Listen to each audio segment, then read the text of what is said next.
Oh, it's about to get down. And we have a first here on the Modern Father podcast. I have Tony here with me. Tony, first of What's all, up? how you doing? What's going on?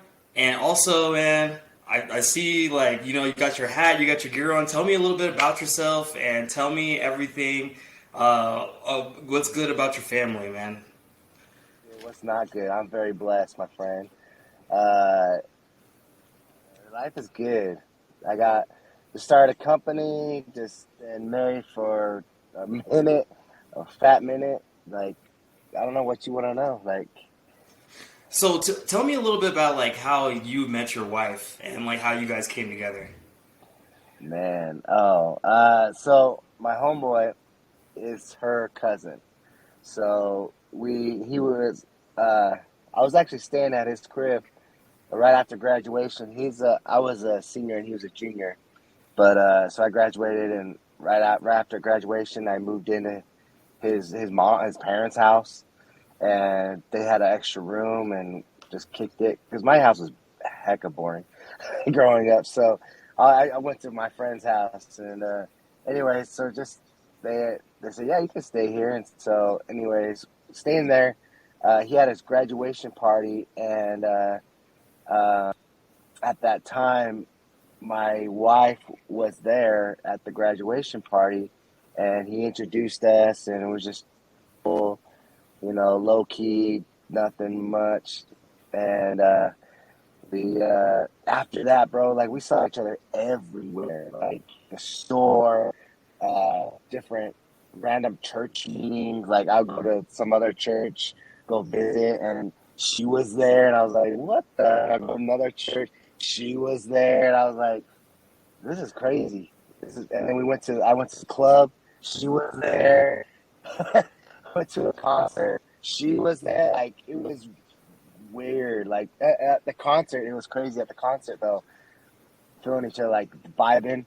Like I'd be sitting on a wall with my homies, and then I just kind of look over and I catch her staring, like looking at me, and then I like say it likewise, And so went over there and started talking with her.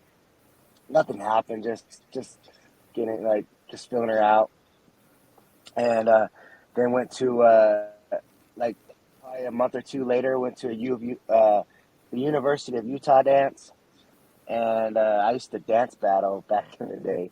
So I go to these school dances and battle, and so I was out there with my boys, and she happened to be there too, and she hit up my boy, her cousin. She's like, "Hey, where's Tony?" And he's like, "Oh, he's doing this thing over there in the battle." And he's like, she comes over, and I just get out. I just barely got out as I got out of the circle, and she like tapped me on the shoulder, and I was like, "Oh, hey, what's up?"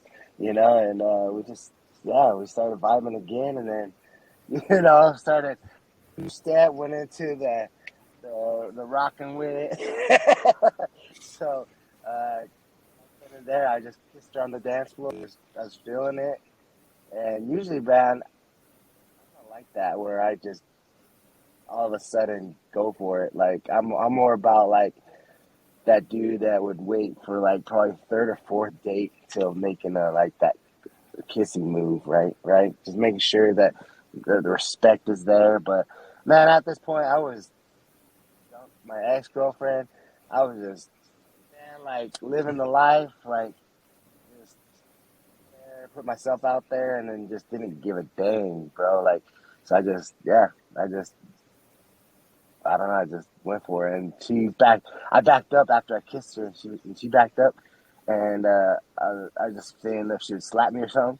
Nothing happens. I was like, so we're back in again. So yeah, that's how we hooked up. Like after the dance, I was like, "Hey, what's going on with this? Like, what?" And she's like, "You tell me, you kiss me," and I was like, "Hey, I think this could be something, and I want to see you again." So we just kept dating right after that, and uh, yeah, dated for like 3 years. I went on a an LDS mission, and she went on a LDS mission this about the same time, and then we wrote to each other back and forth, and then came home and felt the same about each other, and so yeah, so we didn't see each other for like 2 years, Oh and wow. then just writing each other, and then back and forth, and then yeah, came back, felt the same, and just dated like from like June June of 20 no sorry not 18 808, back Hmm. when the market crashed. Oh But wow. yeah, so we started. Yeah, that's when we started dating. So, or I mean, like continued dating back from our missions. But we yeah, we came back, dated since June '08, got married in February '09. Oh wow. Yeah. So on my clock, that is 13 years, huh? Oh, 14? I thought 14. 14. There you go. My Yeah. bad. No, I was like, we That's just my had an education right anniversary. there. I was like, I swear it was Yeah. 14. Yeah, 14. Yeah, so 14 years. And Yeah, bro. how many children you have?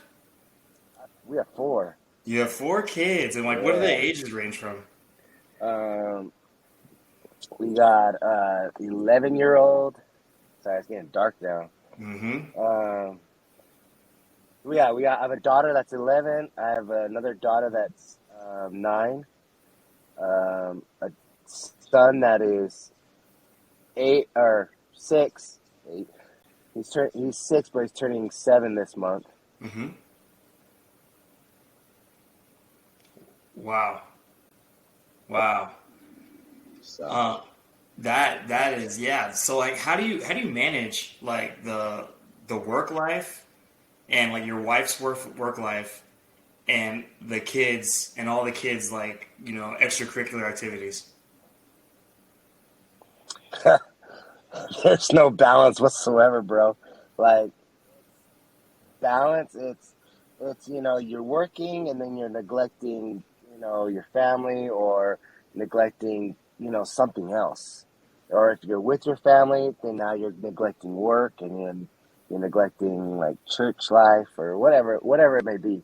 It's like with balance, like I always try to have certain hours in the day that I'm gonna be doing this, being on my computer. I'm a videographer.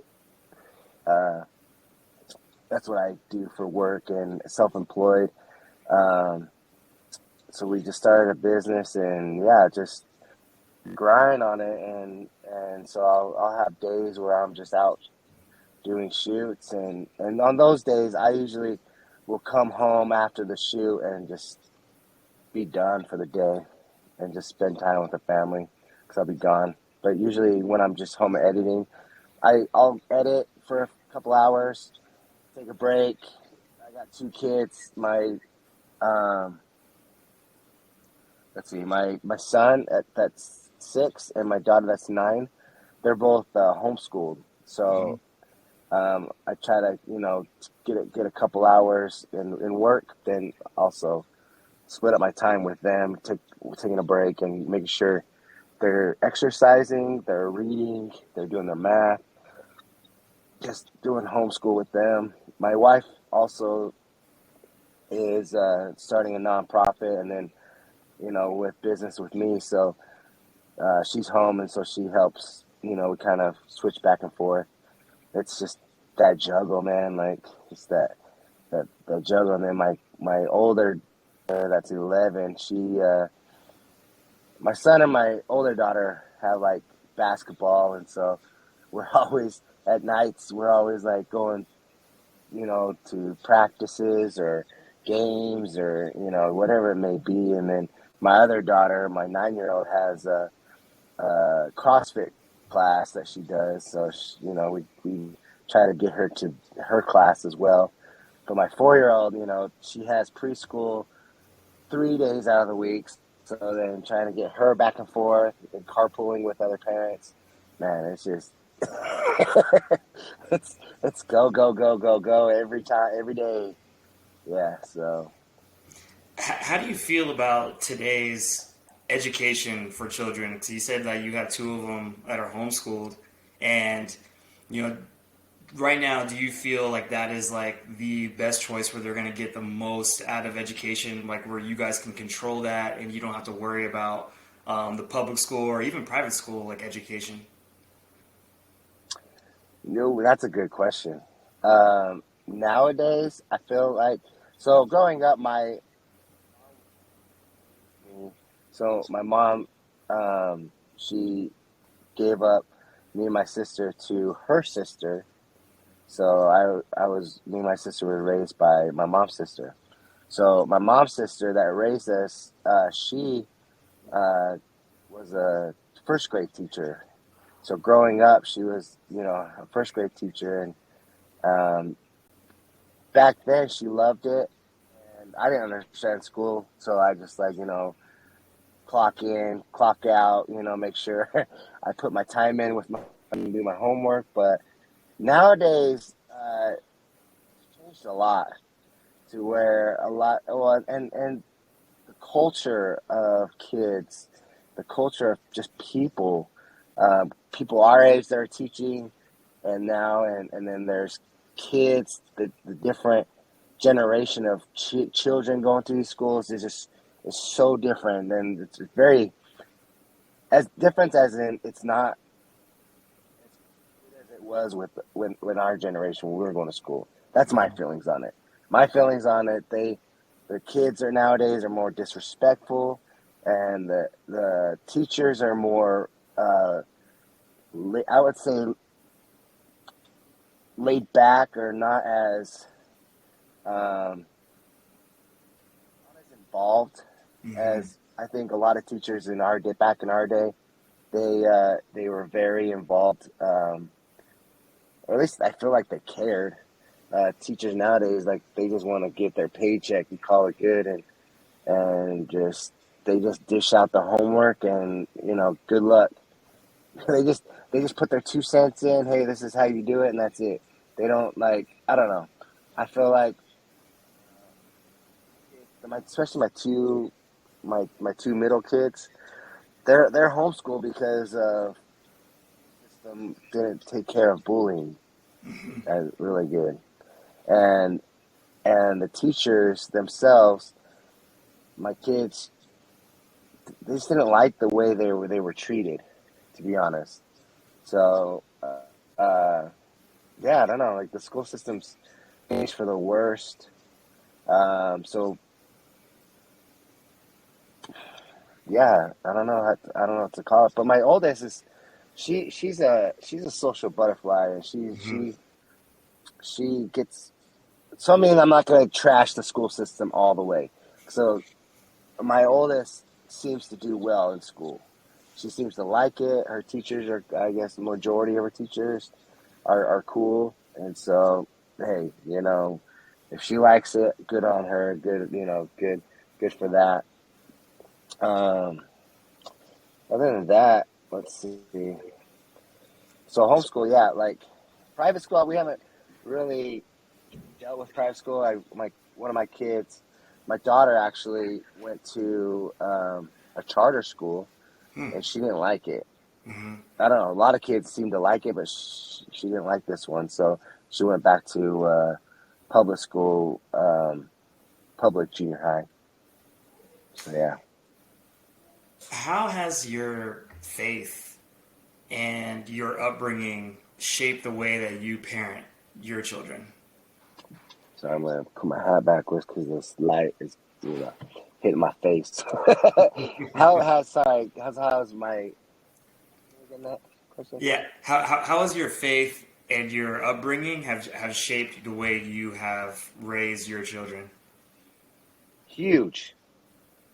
I think faith deals a lot with the foundation of kids. I mean, um, you see those who just disagree. I mean, you see the difference between kids that don't have a foundation of faith versus kids that are forced to go to church. Like my kids, yeah, they feel forced to go to church. I don't want to go to church. Well, You want to stay home and clean the house all day? I mean, that's up to you. Like, you want to go worship God, or do you want to, you know, us God and help us out and with our faith, or you want to stay home and just rather scrub the scrub the whole house. I don't know what you want to do, but that's that's your option, I guess. But um, no, but like we take our kids to church. For me, uh, I grew up personally. I grew up LDS, and I, as a kid, you feel like you're forced into it. You feel like you're, brainwashed and everything. Um, but so when I was growing up, you're always backing on your parents' testimony and their faith, and you're just relying on them and them being strong, and you're just, you know, going along with things, just riding along with it. Um, but when I was like 17, 18, I got into drinking and smoking weed and kind of like drifting off and trying to fill out myself of what the world has to offer, I guess. Got into, women, partying, and so like 18, when I was like 18, 19, graduated, man, I was just living the life of doing whatever I want. Yeah. But when I was about 20 years old, um, my mom that raised me in the church, she sat me down because the night before she saw me coming home drunk, and my friends helping me into the door, and I'm gonna lose the light. Um, Let me know if you can hear me still, Yeah, I because can still hear you. Yeah, go ahead. I turned the car on. Yeah. Um, yeah. So, so she sat me down the next day. Like, well, she tried to wake me up. I had a freaking hangover, and I couldn't get up. I was like, yeah, whatever. But I got, what's up with you and your friends last night? And I go, what do you mean? And I go, I saw them helping you to the door. And I was like, oh, and we went to this restaurant, and I got really bad food poisoning, and yeah, I wasn't feeling good. And I totally, because I knew she was going to be disappointed. Mm-hmm. And us kids always like try to hide from, disappointment, because Yep. that's even worse than getting whipped. Oh yeah. Especially disappointing your mom, man. That the look on their faces when you disappoint, it hurts. It cuts deep. So yeah, I didn't want to hurt her feelings, but so she left, and she was just, she could tell that I was lying. I'm like, frick. So I uh, I went outside to help her with the chores, out and doing yard work, and I was like, hey, sorry, mom, I lied to you, and I was partying and just had time of my life, and just kind of overdid it, to be honest. And she's like, well, what are you gonna be doing the rest of your life? What's your plans? And I go, I don't know, mom. Like, I'm just having fun, just hanging out, kicking it, like doing my thing, and she's like, well, what about serving a mission? And I go, I don't know if that's for me, mom. Like, I'm just happy where I'm at right now. And she's like, well, you need to, you're at a time in your life, 20s. I was 20 right then. You're at a time in your life, you got to figure out what you're going to be doing the rest of your life. And like, is it school? Is it a career? You're starting a career? Where are you going? Like, you're going to have this fork in your life that you got to figure out which way you're going to be going. And I go, all right, I'll take you seriously, and I'll take it seriously what you're offering. And she's like, well, I ask you, and I hope you do it, to read the Book of Mormon and the Bible, and gain your own testimony. And I go, all right, I'll do that. So I did that for about a couple months or a few months. I don't even remember how long it took me, but um, especially to be straight up honest, up front, um, it is actually the Book of Mormon gave me a huge testimony of Jesus Christ, Hmm. and it helped me. I mean, besides the Bible, but like the Book of Mormon helps just that that get on that second level of personal relationship with Him, and that's what helped me. He straight up slapped me upside the head, and he's like, "You dummy, you need to repent.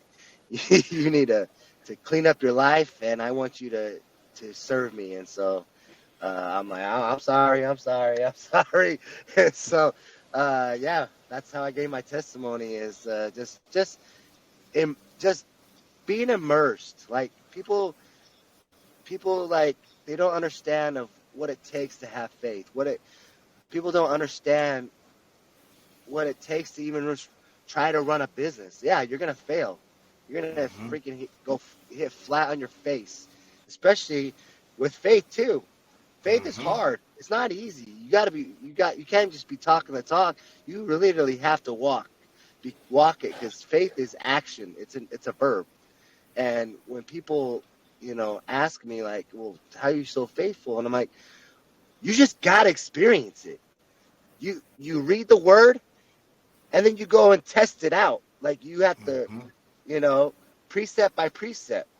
Like you just when it tells you to pray, you pray. When it tells you to go to church, you go to church. When it tells you whatever it says, you do it, and then that's how faith becomes. And then you will fall. You will go through trials. It does not make life easy. It just helps lift that burden and give you hope that there is a better tomorrow, that there is someone who loves you and is there for you. That's what faith gives me is that relationship that Jesus is there and he's listening to me. He's there to lift me up. Oh, snap, I fell. Can you help me up? Yeah, he's gonna be there to help me lift me up. And he does every day. And I'm like, Jesus, I need you. All right, boom, let's go. That's what religion does for me. And that's I testify about these things all the time to my wife, all the time to my kids. And now I see my kids, bearing their testimonies of what they already know. And it's just amazing. It's beautiful. Like we have these once a week, at least once a week. We have these family meetings. It's called Family Home Evening. Hmm. And so we sit together around together. My 4-year-old and my 6-year-old, their brother and sister just blah blah blah, just freaking jumping all over the place and just screaming and just crying and bugging each other. So it's not peaceful.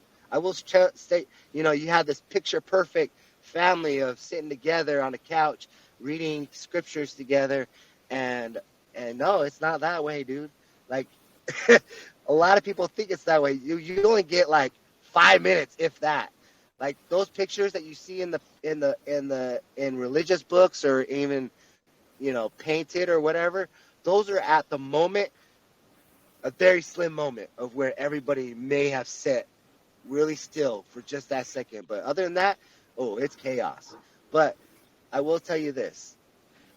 We do have lessons, and I have my 11-year-old and my 9-year-old give those lessons because it teaches them to stand up, not only as a family, but just stand up and present themselves in public.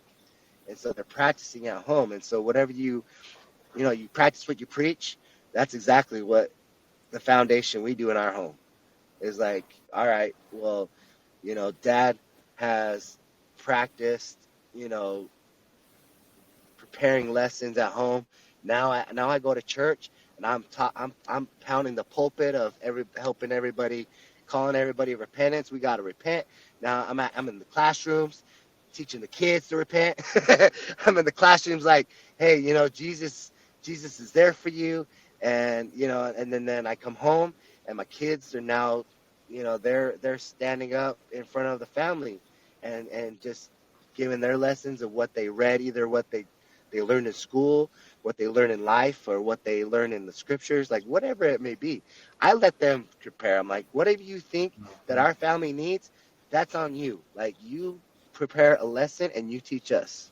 And so yeah, it's been awesome. Like, that's the thing.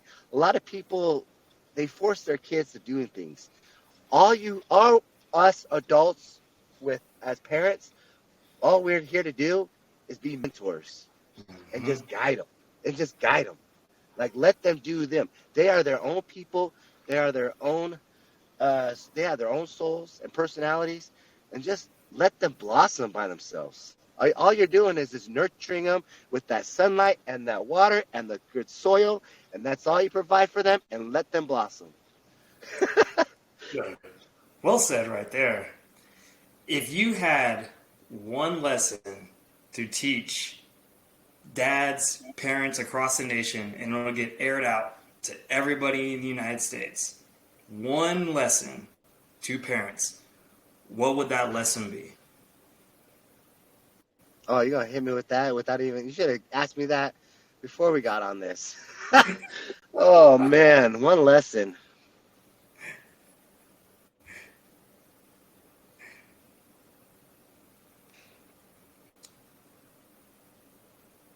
I will say this. I can put it in one word: Mm-hmm. reflection. Your kids are gonna reflect whatever you do. That's it. I will. That's the biggest lesson that I've learned of parenting, because when my son throw fits, that holy man, bro, chill out. Like, you are busting my fits when I'm yelling and I'm throwing things. What I calm down that, but and then he's doing that, and I'm like, oh, I go off on him. But then my wife's like, look, that was you, and I'm like, all right, son, sit him down. I go, look, we don't do that anymore. Like, dad, this is dad changing. Like, when I used to yell at you, when I used to whip you, when I used to, you know, throw things, this is me changing. So I need you to change with me. We are here to talk to each other one on one. This is not acceptable. And so I want you to know that if you're frustrated, or if you're feeling mad, or whatever you're feeling, come to me and talk to me, Dad. I'm feeling like this. I'm feeling like shit. Sorry, am I supposed to? Sorry. No, you can go. So, uh, and that's what we gotta teach our kids. Is like I said, we are, as parents, are here to mentor our kids through life. Like, they're gonna, like, let them be them. Let them do things. They're gonna experience, the falls and the scrapes, the bruises, whatever it may be. It's just gonna happen, because that's life. And if we're there to like hold a pillow wherever they may go and try to save them all the time, they're never gonna learn. I have so many.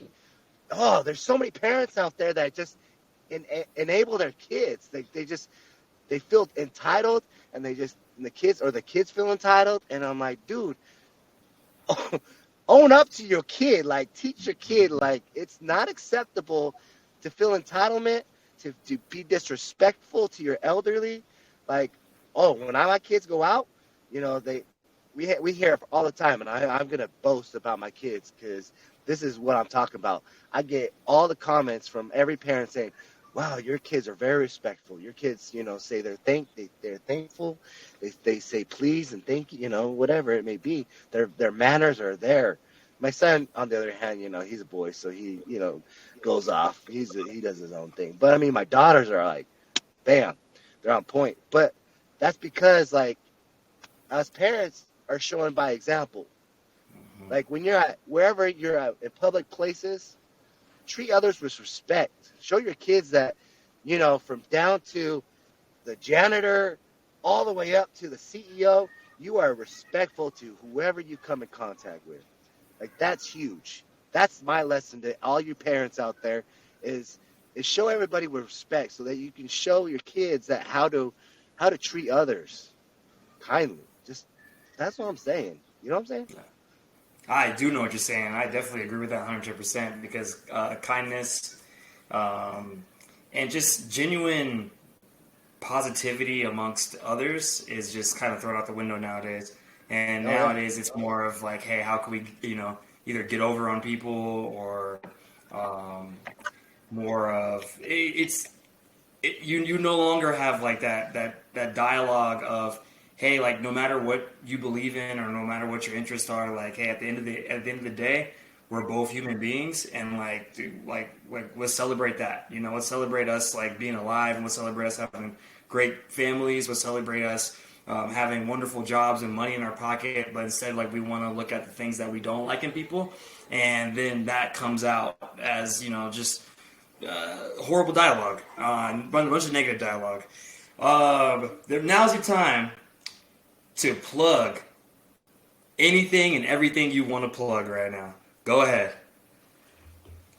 All right. On that note, I will piggyback on what you just said. So today, for in fact, my wife just sent a text on to her dad, her father-in-law, no, her father-in-law, her stepdad that raised her. She said, she texted him saying, "Hey, I just saw a truck that looked like yours. I just thinking about you. I love you, Dad." And she told me this, and here's the little background. Her stepdad would whip her. Her stepdad basically treated her like Cinderella and make her do all these chores. His own, like his kids with my wife's mom, like his own kids, like he would they would make a mess and he had my wife clean it up.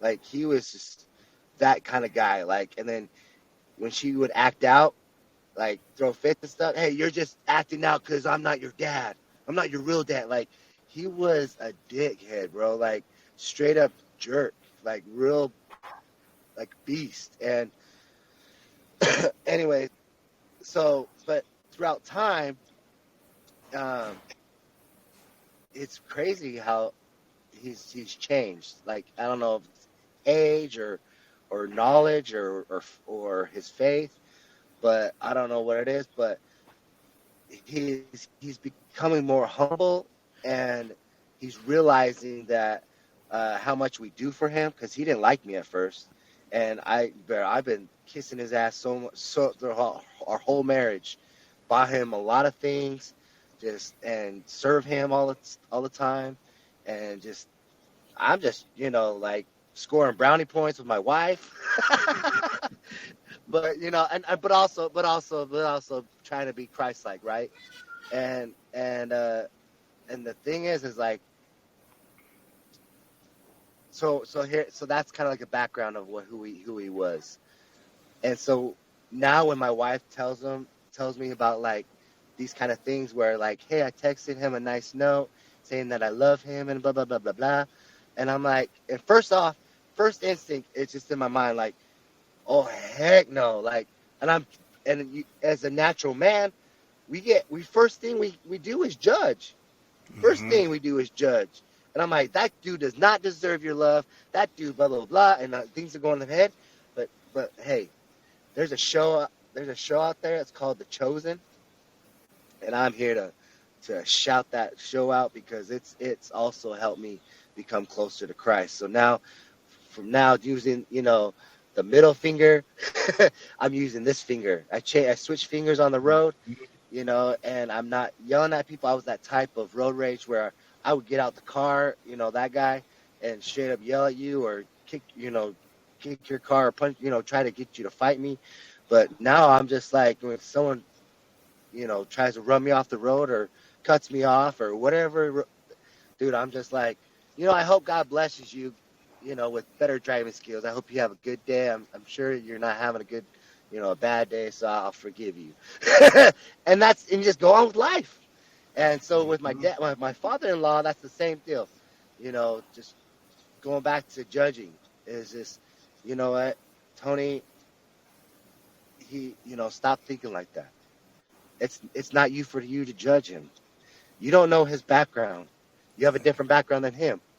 You have a different mindset than him. You have, and so every one of us has different backgrounds. We come from different places. We come from we're just different personalities, just straight up different children of God that need to be kind to one another, judging one another. Who cares about your status? Who cares about your demographic? Who cares about wherever you're from?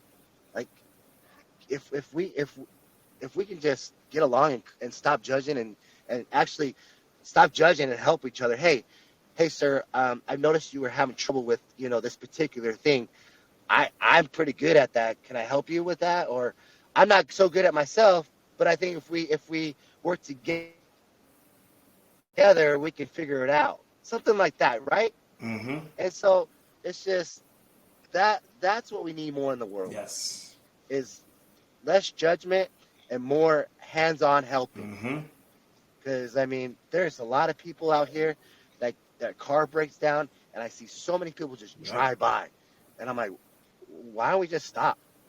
If a few of us just stop right off the bat, seeing that someone needs help, boom, there's like 3 or 4 of us pushing that car to safety, getting that car out of harm's way, and then maybe if they need a phone or something, hey, do you need to call somebody? Can I help you? And if they're fine, leave it alone. But at least they're off the road, out of danger, and they can get their car taken care of. I don't know. That's just an example, right?